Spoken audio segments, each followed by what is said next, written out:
Week 4, Music Makers at the Keyboard, Year 1.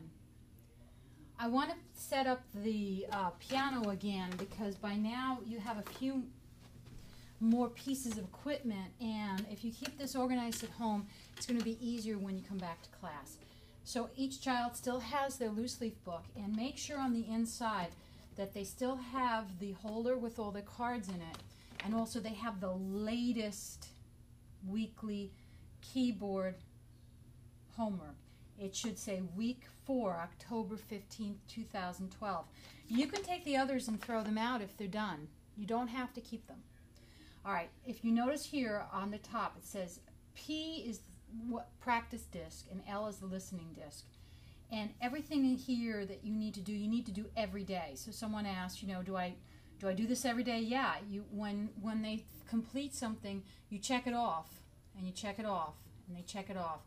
And they check off each task, and then on the next day they do it again. It's because they should be doing the same thing every day. Now that you're home, do yourself a favor. Take out all the cards. You're going to see you still have your form cards. These are the ones with the circles and the squares. Those can stay in there. You're going to have your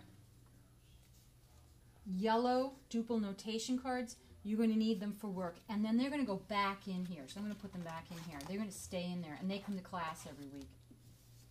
But the card that says D, and the card that says C, the card that says listen for bells, and the high, middle, low, and the mouse, mousy, all of these song cards, they go into a basket and they stay home. You don't bring them back every week. They stay in the basket because they use them to practice. All right, here we go. We're going to start to practice. This week they learned a new keyboard position. So they've learned now where D is on the piano. And now they've worked on finding C on the piano. And they're going to do a warm-up in D and a warm-up in C. So the warm-up in D is where they put their right-hand thumb on a D, and they find this sound, and they sing, do, mi, do, so, do, and they sing and play. Then they go and they put their thumb onto C, and they do the same thing. Do, mi, do, so, do.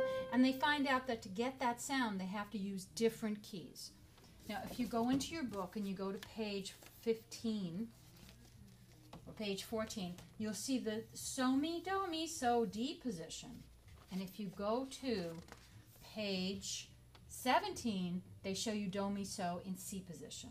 And you'll see that there is a difference in keys that they have to learn, the difference in the hand position. When they're doing the warm-up, they can do it in the left hand too.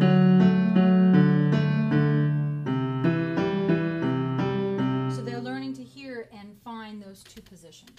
Then immediately they can play the game with a high, middle, and low. It's in their basket.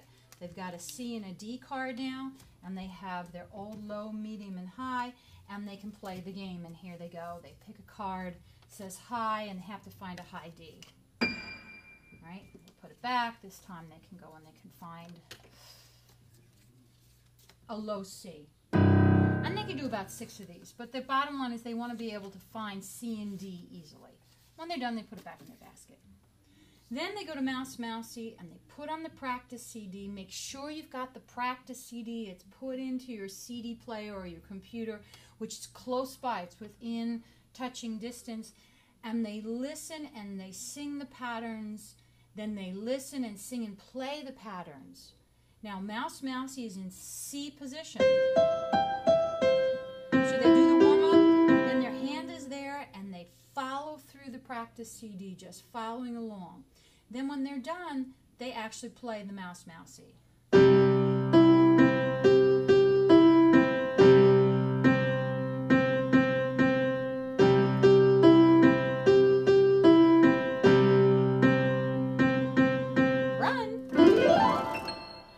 They take their pencil and they check off that they've done it. All right, they've done all these. Then it says to review Deb Kahora in C and D position, so they go and they play it, and they sing la la la la la la, etc. And then they do it again in C position. La la la la la la la la. check it off. Then they go to Star Shining. They find their D position.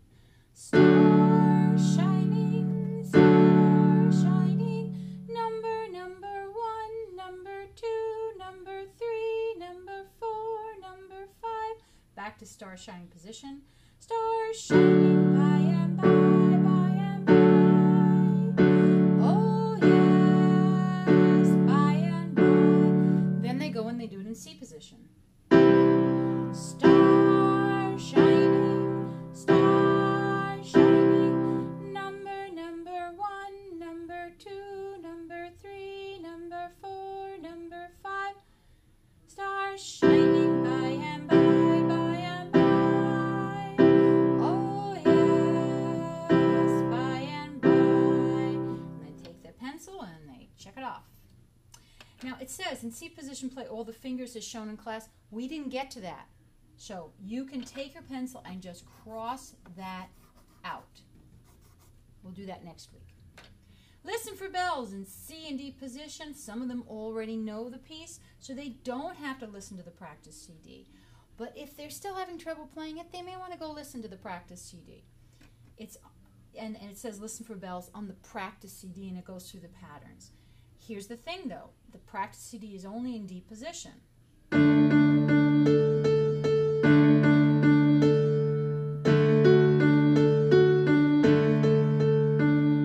Job this week is to play that same piece now in C position.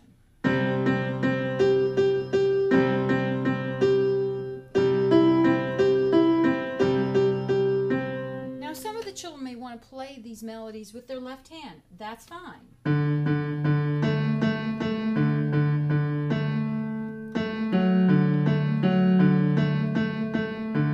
And I would encourage them to try it out with each hand. Once they're done with that, they check it off. It hasn't taken that long. And then they go, when they put on their listening CD, they take out their drum and they drum along with the recording to drum song. And that takes about 3 minutes. And then when they're done, they check it off. And then they go to the duple notation game. And for that, they're going to need to go to their cards, pull them out. And then they're going to follow exactly what Howard Bear does on the CD. They take out the cards and then they put on the practice CD, track 4, and they do whatever he says to do. Don't forget that during those pauses where there's nothing, they should be singing back, or they may be singing and pointing like we did in class. When they're done with these, encourage them to put them back. There's nothing more frustrating than them coming to class and they forgot their cards. They left them on the piano, so they just leave them in there. And when they're done, they check it off. Now, they're basically done, but I would suggest get right to the writing assignment, go right into it. And when you go to page 16, what they're going to see is it says to copy their favorite cards. So they're going to take the duple yellow cards, pull them out again, and they're going to copy them right in those boxes. Make sure they use a pencil, not a pen. A pencil, and when they draw a note, they have to fill in the note. And when they draw the note, it always is filled in. So they don't want to just make a circle, because that is a different note than a note that's filled in. These are filled in. Finally, they have this sol, mi, do position, and C is spelled out here, and they have to color them. And once that's done, they check this off, and they're done. That's done. They don't have to do that again. And then the rest of the week, they just redo everything. Will it take less time as they go through the week? Absolutely. Today may take 15 minutes. Tomorrow may take 10. The next day may take 8 minutes. And by the end of the week, they may be down to doing the following. Just take the 4 cards, place them on the piano, and say every time you pass the piano, play one of them in C or D position. And so they're getting to play their repertoire a lot. When they're all done with it, they put it here. This stays home. This comes back to class. This comes back to class. This comes back filled out. And they're ready for class. I hope that helps. See you next week.